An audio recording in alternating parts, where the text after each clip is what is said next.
Hi, everybody, and welcome to We're All Fine. This is Holly, and with me is my very cute and kind of stuffy co-host, Carley. Hi, Carley. Hey, Holly. Hey, everyone. This is just what I sound like. I just told Holly I feel like a pug.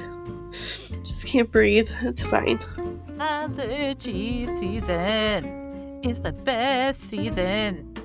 It's so good. I'm just glad that I'm an adult. Because when I was a kid and I had like red hair and I was kind of chubby and I had like buck teeth and really bad allergies, like, oh God, I was like the cartoon example of like people that got picked on. So I'm just glad that I'm an adult with these allergies at this point. Because if anybody picks on me, I can just say mean things like, fuck off, fuck you.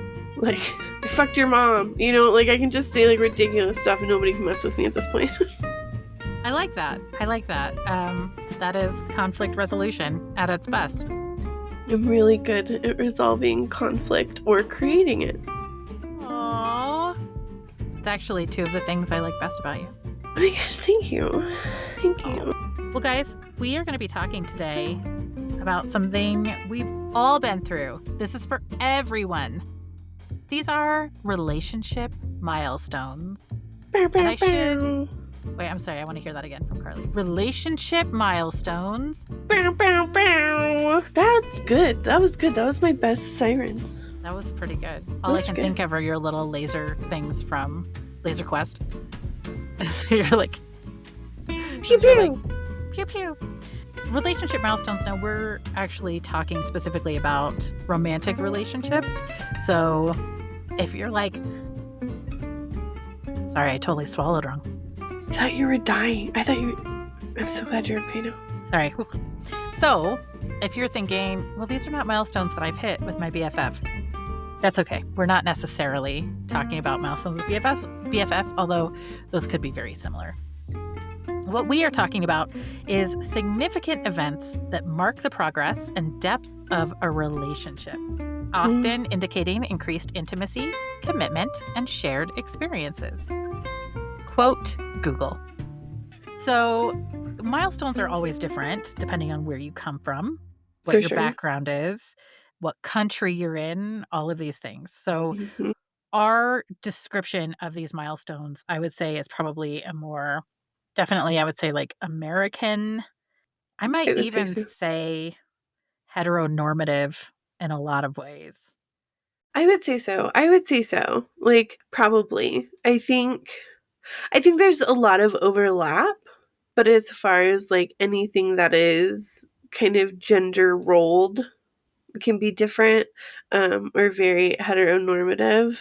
But unfortunately, that's kind of the bugaboo, right? Is because a lot of queer, LGBT, polyamorous relationships haven't been studied as much as heteronormative relationships. So like love languages and all of that stuff is really just based off of or researched off of male-female relationship.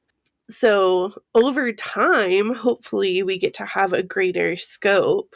But I mean, if you guys are in a polyamorous relationship and a non-hetero relationship, like, tell us your milestones, because it might be totally different or they might be super similar. I don't know. For sure. So I guess what we're saying is, take today with a grain of salt. Yeah. As with literally everything you hear on this show with a grain of salt. We've never claimed to be expert. No.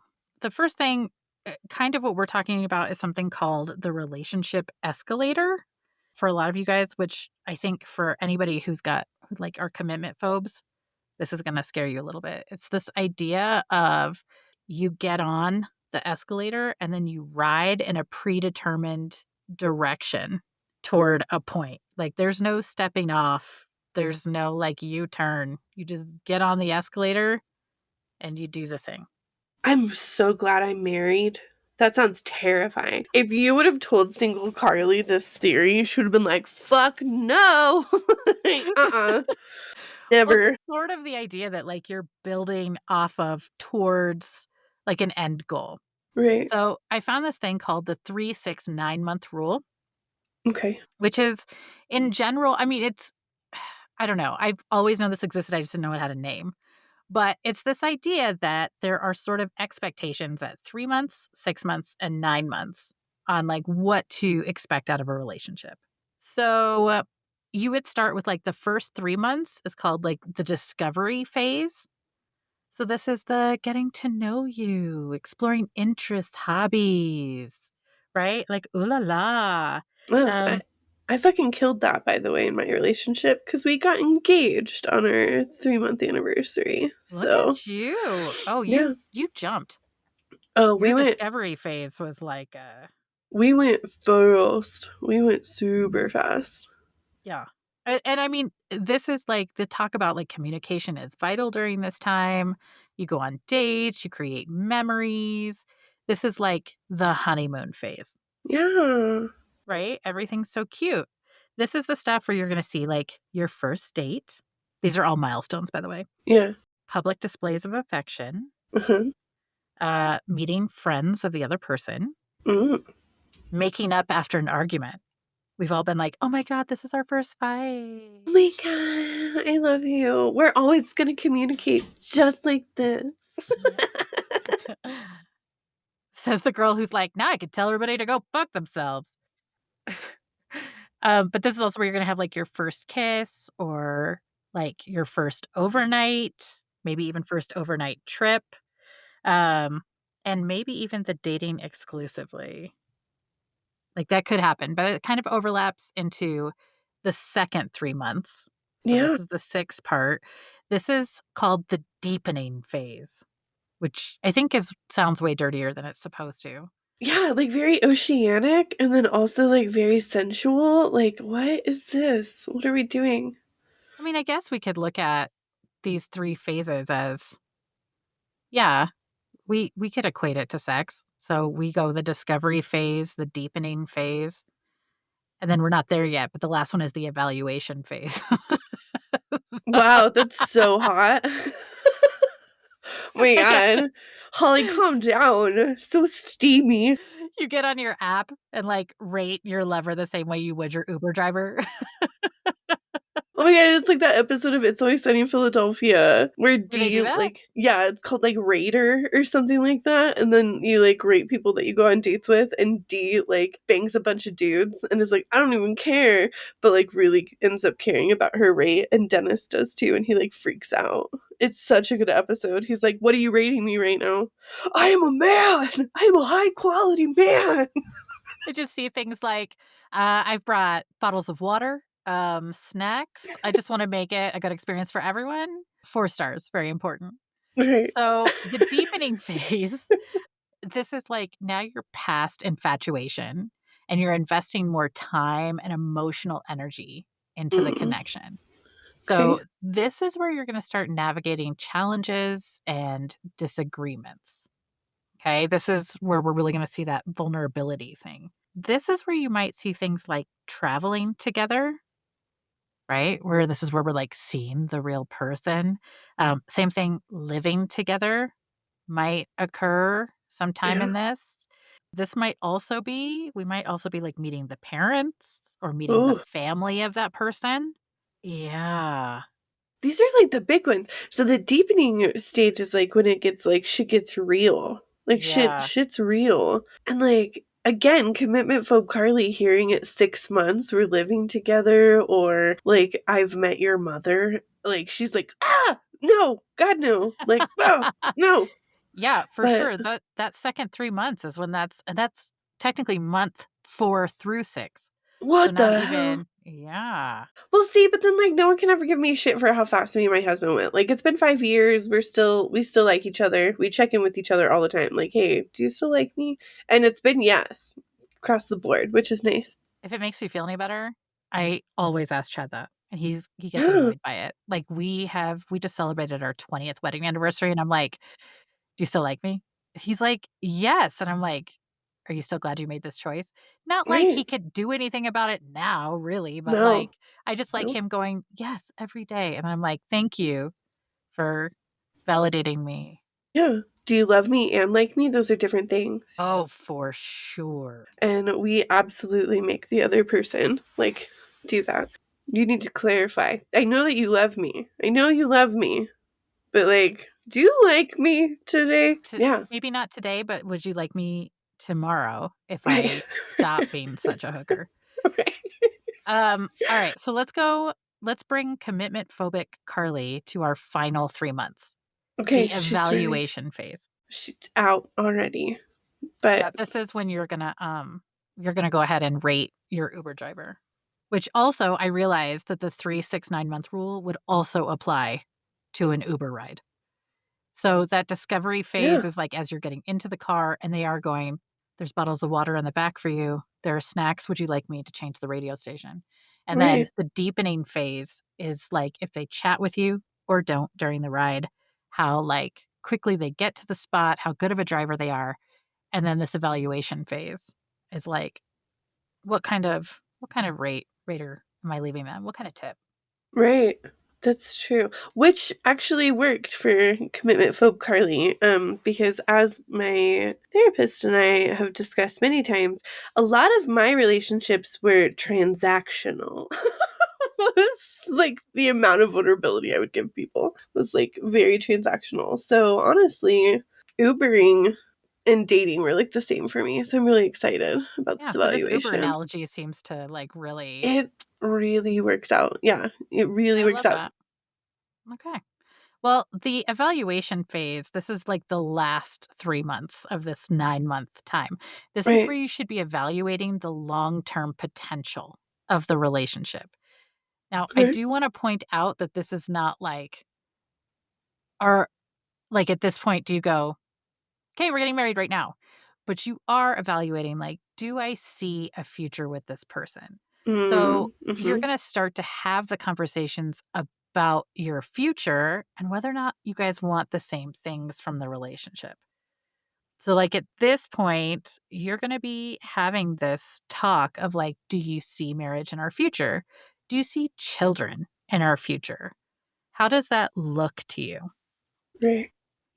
This is where we're really going to get to some of the, and I mean, some of this kind of falls into that deepening phase if you're like living together, but this is like the negotiating labor within the Mm. space, discussing money without fighting. Wah, wah. And then sharing deeply personal insecurities. Holy shit. I feel like you should have these conversations before you guys share an address and are like legally bound to a lease. Well, and I get that, but I'm also that person that's like, I would like to have at least, I don't know, just a shred of any of these conversations before I let someone inside my body. That's Yeah. me. So I get it. But this is in general for like a relationship. This is kind of what that 3, 6, 9 rule is. Now again, this is like a real general overview and all of the different milestones that we've talked about. It's Right. like it's real conventional. So maybe those are not the same for you. So like Right. Carly, what are some of your milestones?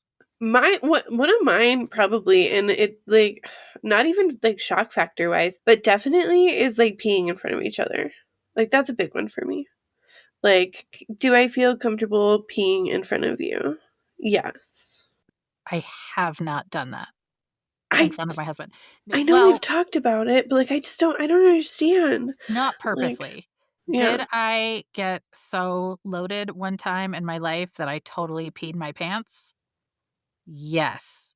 Was my husband there to help me and had to walk me through that embarrassing moment? That Yes. is so sweet. He was so kind about it. He also was there as I gave birth, and I have told him, like, he could witness the whole thing as long as he never told me what actually happened. So, to this day, when I ask him, "So, like, what happened down there?" He was like, "It was just a beautiful moment. It was absolutely beautiful and, magical." That's a good And I man. w and I'm like, "Did something gross happen?" He's like, "Absolutely not. It was a life-creating moment." And that's it. Now, do I know that I probably shit myself while that was going on? Yeah, because Yeah. I'm pretty sure everybody does, but he will never tell me, and I'm okay Nope. with that. My mom won't either. I ask her all the time. Like, did I poop? She won't. My husband wasn't there when I gave birth the first time. Was there the second time. And it didn't happen the second time. Third time, we'll see. Like, if and when. But like, no, like peeing in front of each other is a big thing. I will say, I don't even know. I'll be this vulnerable. There have been times in my life where I've been so constipated that my husband will like push on my belly to help me poop.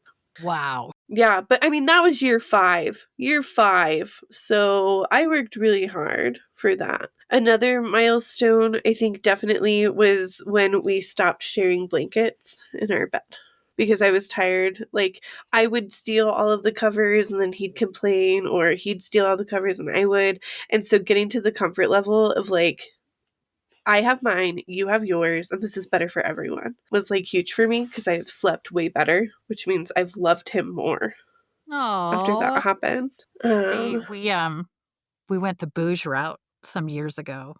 I actually got an inheritance. It was not huge, but we ended up using part of it to get a California King bed.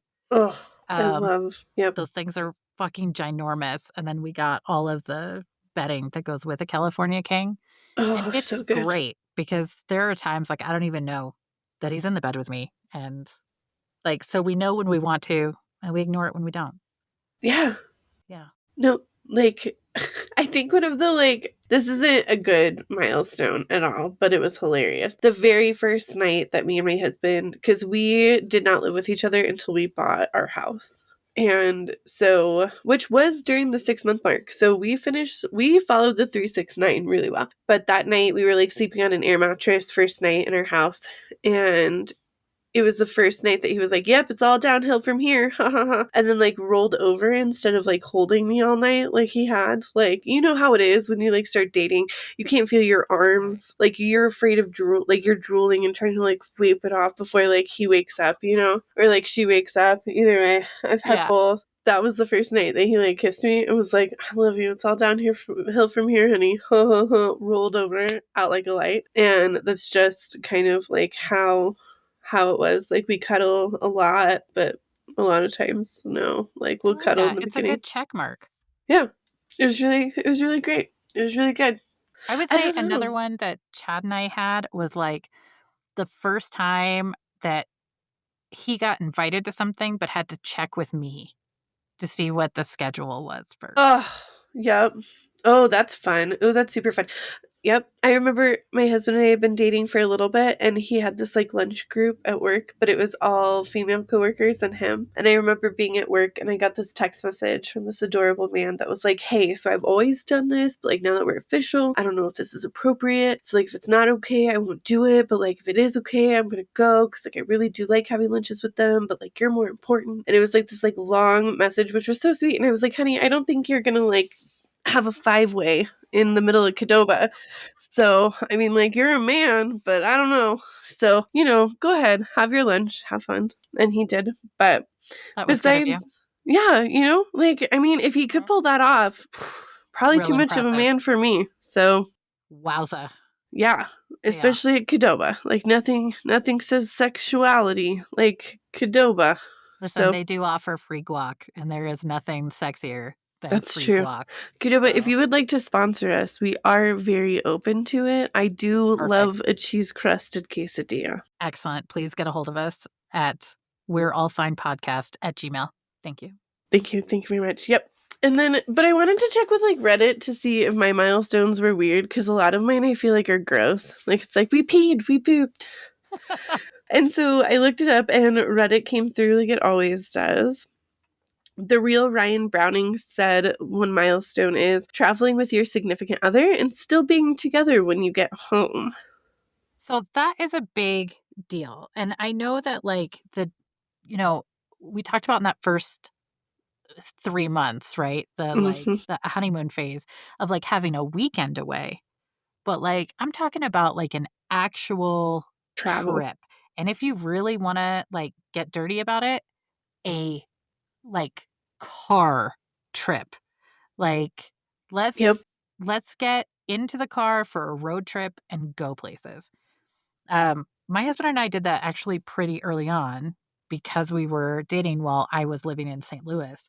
And so we did that drive from Right. like the Springs to St. Louis. It's about 10 hours. And Gee. it's a great way to get to know each other.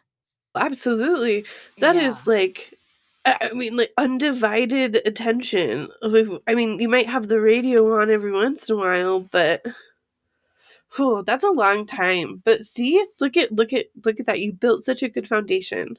But I'll also tell you, here's like the little secret is that if you don't know this, seats at bars are set up closer to each other than you would see, like, say, seats at a booth because it's different in every country, but the American standard of personal space, um, in general, is between 3 to 6 feet. Okay, which is why you have to have a minimum of 3 feet between you and the person in front of you, face to face, in almost anything like booths, tables, at restaurants. But at a Right. bar, those seats are closer to each other because personal space is different when you are next to each other and not when you are across from each other, which is one of the reasons that if you ever want to like get a man to really talk to you, sit next to him, not in front of him. Men are far more likely to talk, to really like get into their feels if you're next to them. So a road trip is like the fucking best Right. because you can really have great conversations because you're not looking directly at each other. That makes so much sense. Well, it also makes sense by like pillow talk, right?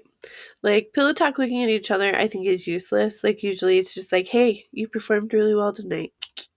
But like when you're not 5 looking at stars. each other, yeah, like 5 stars. You did great, honey. That was a really decent wienering. But like when you're just laying next to each other, but like not looking at each other, I think my husband and I have gotten through some like pretty heavy shit. So I love that. It also here's a bugaboo for me. I don't like when couples sit next to each other at restaurants when it's just the two of them on a date instead of like looking at each other. They sit on the same side.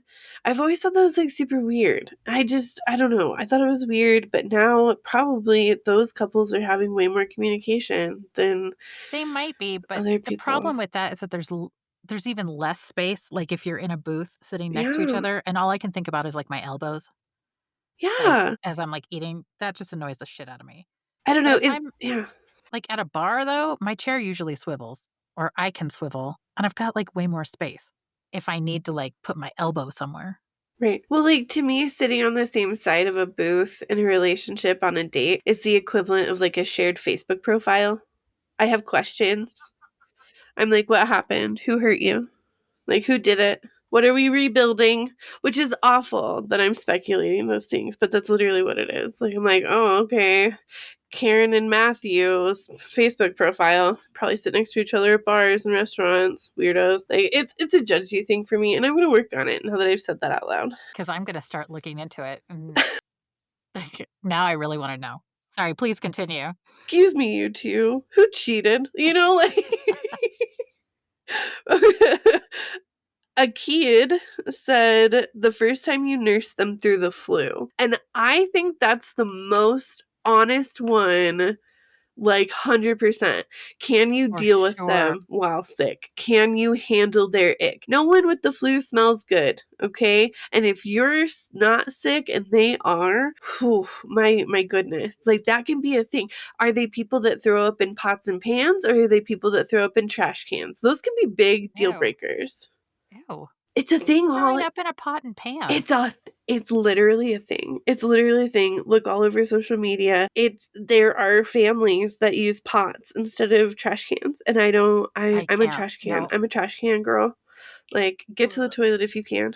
But yeah, things like that. Like are these deal breakers for you? You Like do realize this is like a major trope in romance that, like, the moment that generally your main male character takes care of your main female character mhm. while she's sick, this Yep. is like the turning point. There is a really great movie on Netflix. It's older now, but it's based off of a book. It's called The Hating Game.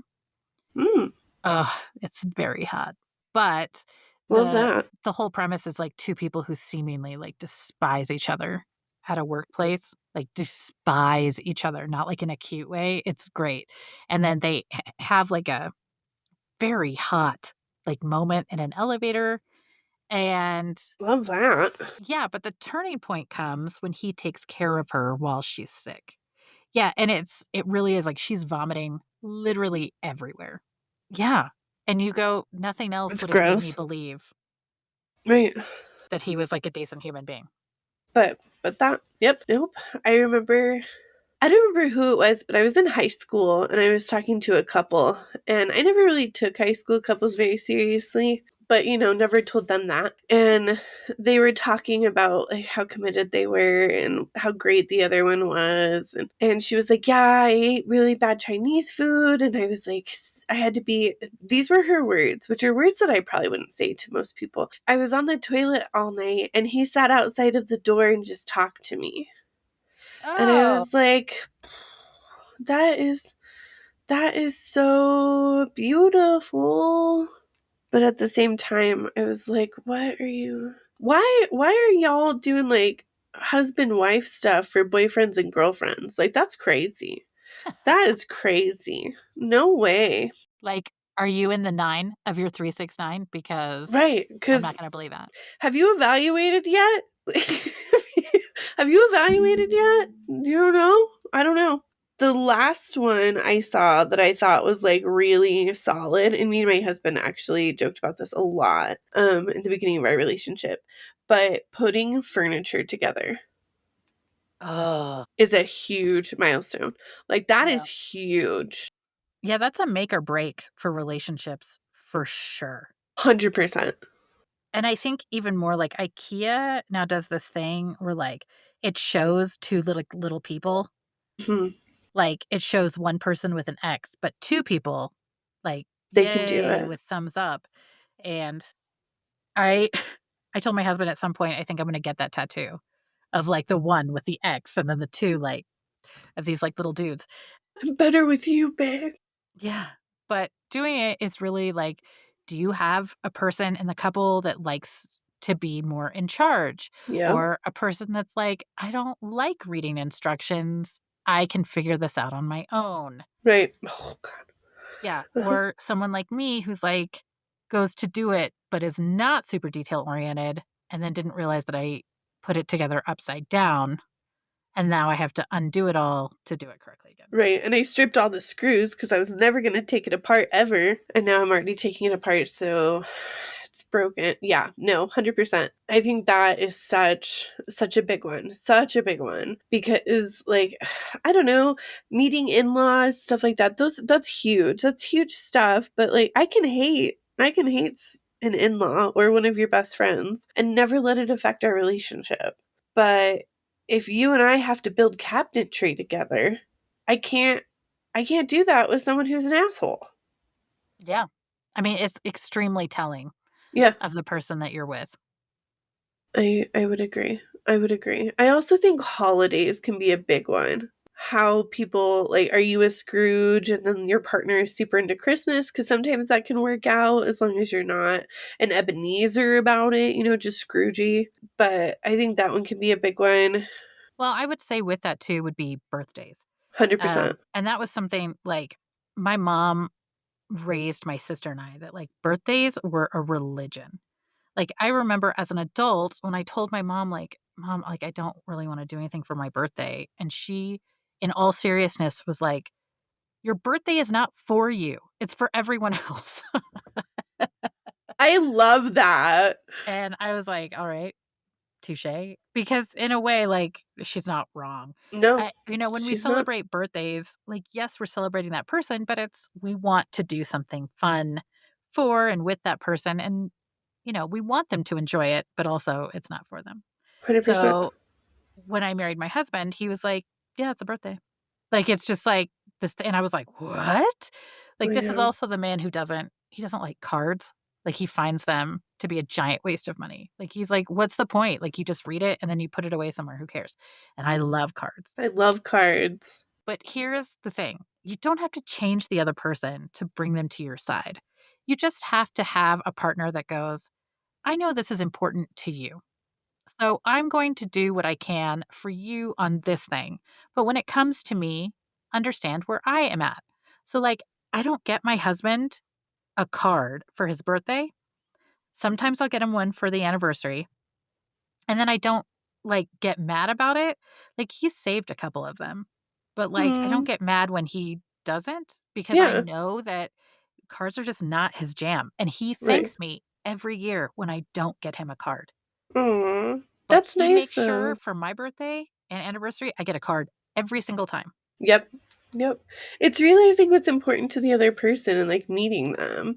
And I think the milestone of like the first birthday, the first anniversary, the first Christmas or Hanukkah or any one that you celebrate. Like I think those are really important because like I don't know. I could see myself. I hate Thanksgiving. I think it's a waste of a holiday. I think it's so annoying. Like the food's really not that great. If it was, we would eat it year round. Shut your That's mouth. my I love argument. that. If if Thanksgiving, traditional Thanksgiving food was super yummy and we all really liked it, we would eat it year round. I disagree. The thing is that there's a lot of prep involved. You can't say that, like, listen, if sex was so great, we'd be having it every minute of the day. No, because there's a lot of prep involved. There's like a lot of shit involved in that. We can't have it every minute of the day. Okay? That doesn't mean that it's bad. I love that, but that's not true. It's not true at all. It's not true. Like how often like stuffing does not take that fucking long to make. And very rarely do Good you have stuffing does. stuffing. No, it doesn't. It's literally just breadcrumbs with a little bit of stock and veggies. Like I've worked harder on a rigatoni You than I shut have your dirty mouth. Are you like putting the veggies in, chopping them up to the right size, and then sauteing them with the right amount of butter, then mixing it up, and then you have to put it into a crock pot for it to blend and get all those spices? to Like, blend. maybe that's why you don't like Thanksgiving. You're not doing it right. Maybe that's why. Who knows? Maybe, probably. But like Thanksgiving sucks. Like, why do I have to get dressed up to go sit at my living room, dining room table to like sit around? Everybody's been cooking all fucking day. The house is hot. The women are all angry. All the men have been sleeping and watching sports they don't give a shit about. Like, I hate, blah, blah, blah. I hate Thanksgiving. I hate Thanksgiving. We spend like 7 minutes like pretending like we're all super religious, like praying over a meal. Like I can't breathe because I'm in like a very nice outfit. Like it's trash. It's trash. I hate Thanksgiving. Okay. Well, Carly, you've been doing Thanksgiving wrong. If I hate you it. Now, I will say we have been traveling the last few years over Thanksgiving because it's the one time of year that like my whole family has time off. But I love I really enjoy it. We make sure that we are always in pants that have an expandable waist. So whatever that is, and we are not religious people, so we do talk about things that we're thankful for. We always start with that, like, right. Of what have we been thankful for this year or right now? course. And then it's just about, like, chatting. And, like, if the game is on, we're all gonna watch it after we've all fucking done the dishes.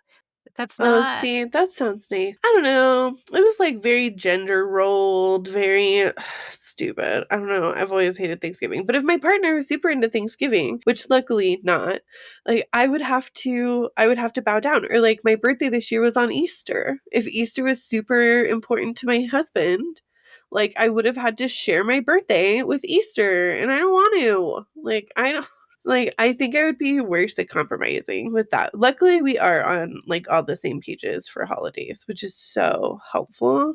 But yeah, it's like those milestones. I think holidays are really big, birthdays, all of that. And then I don't know, just tradition period. I think is huge. Like sharing tradition with each other, but then also creating tradition together. Yeah. It's that blending, Yeah. and it's tough. Yeah, I mean you have to blend it like you would a good stuffing. You have to cut all the vegetables to the right size. Well done. That was really well done bringing that Thank back you. around. Thank Kudos you. to you. Thank you. This is actually a great tie-in for the next part of this, which is the 2-year itch. Ooh, Now, people have heard of the 7-year itch because of Marilyn Monroe, but the 2-year itch is actually that happens all the time. So yeah. now you've had all these milestones. You guys have like found your future together. Everything is great. You've gone through the discovery, the deepening, the what is it? Evaluation. The evaluation, and you're like on your way. You've blended and sautéed and all the things that you needed to do. But at about the 2-year mark, almost every couple starts to experience this thing where the endorphins from the relationship definitely take a nosedive. And all of that, we say like the honeymoon phase is over, Right. where we're like really getting into a lot of the nitty gritty stuff and kind of what we talked about, like dealing with money and roles within the household and, you know, how lives are being blended together. And it doesn't always have the like sunshine and warm fuzzies because we're seeing things without rose colored glasses. Well, yeah, it's routine. Now you have a routine with this person, like monotony. Yes. And this is where you start seeing people like either relationships break up, we start seeing infidelity, stuff like that. Right. But the thing is like the in love feeling, they say scientifically lasts anywhere from 6 months to up to 2 years. Okay. And that in love feeling, that biological or chemical reaction in your brain, which is extremely similar to a drug addiction, Uh-huh. it it really is all encompassing. And thank goodness that it really only happens for a short period of time because it is all encompassing and Right. we would not be able to function as a society. But once it goes, now all of a sudden we have this 2-year itch, or sometimes as Right. early as like the 9-month or 1-year itch. Right. And you have to decide like, did you build enough of a foundation with your partner as as a partner, as a friend, as a confidant, as a co-conspirator? Right. Like you're ride or die. Now, it doesn't mean that like you're no longer attracted to them, but No. it means that like where you're constantly thinking about them every second of the day and you're like, what are they doing? I wonder what they're thinking right now. And Every you time your know, phone rings, like your heart skips a beat. Right. yes. Like all of that stuff. You have the monotony and the routine and the comfort and the all of that. And I don't know. I would some of the best advice I ever got that I never actually took seriously because I thought it was garbage, but it's actually not. So please, everyone, hear it. Was that if someone gives you butterflies, like the anxious kind of butterflies, they're not the right person for you. Because the right person, like your soul person, is going to be the person that you are so calm and comfortable with from the beginning that you might have a little bit of flutters, you might have those things, but it's not butterflies. Like you don't feel like you're about to go do a speech in front of a room full of people every time that they touch you, talk to you, all of that. And I cannot tell you how many douchebags gave me butterflies, and now looking back, it was like she always said that it was an instinctual warning. Like your body is like, oh, this isn't your person. Because my forever person, I had those super exciting, completely enthralled feelings the whole time. But the feeling that I have for him, like my foundational feeling for him, is the same that it was from the beginning till now. Like, if I think about him too much, I will cry because I am overwhelmed by the amount of love and like admiration I have for this person. And so, if you get like a shit ton of butterflies, that's not the person for you. It's the person that like puts you at ease. And so, I love the idea of like after 2 years being like, ooh, do we have a strong enough foundation? Like, is this a thing? Because all of those fun childishy feelings are gone, and now you're like in adulthood relationship. I think it's really important to kind of break down the style of butterflies, Yeah, like 100%. nervous butterflies versus like excited Hmm. butterflies. Well, it's the difference between anxiety and excitement, right? You can be super excited to do a thing, but there's no anxiety with it. Yes. There's no fear in any way. Because, like, I mean, think about it. Like, that douchey person that you just, like, wanted so bad that gave you the attention. You know what I mean? Like, those butterflies are the most intense. And it's because your body is telling you, like, this is not your person. Like, your spirit is literally like, I cannot tell you enough to, like, get the fuck away from this guy. And you're like, it's just so great. It's just so wonderful. But then all of a sudden, you have that person that you're sitting at a table with and they say the exact right thing and you feel like a warming sensation because you never knew that someone spoke the language that you speak. That's what to look for, are those connected moments, not the flutterbys in your belly. Well, I was looking up this name because I wanted to bring this up. This is like I think this is off of a site called Erica LabuzinLopezTherapy.com, and it's Sky Yeater, who's a licensed professional counselor in Texas. I know, which is always like, woof. But this person brought up a really good point when it talks about like those creating that foundation, right? That comfort level that you're talking about. Right. And they said, come up with highlights. So, in all of these milestones, discuss with your partner the highlights. So, this could be like moments of your relationship where you're like, this was a highlight Yeah. to me. And it can be something really silly, but it's something that's important to you and it doesn't need to be a big step. So, a highlight to Right. me is, my husband and I sitting on the couch watching Forensic Files while we were flirting with each other. And like that to this day, like is just something like we'll go to sleep to it. We've talked about this before. Yep. But that was a highlight to me. Yeah.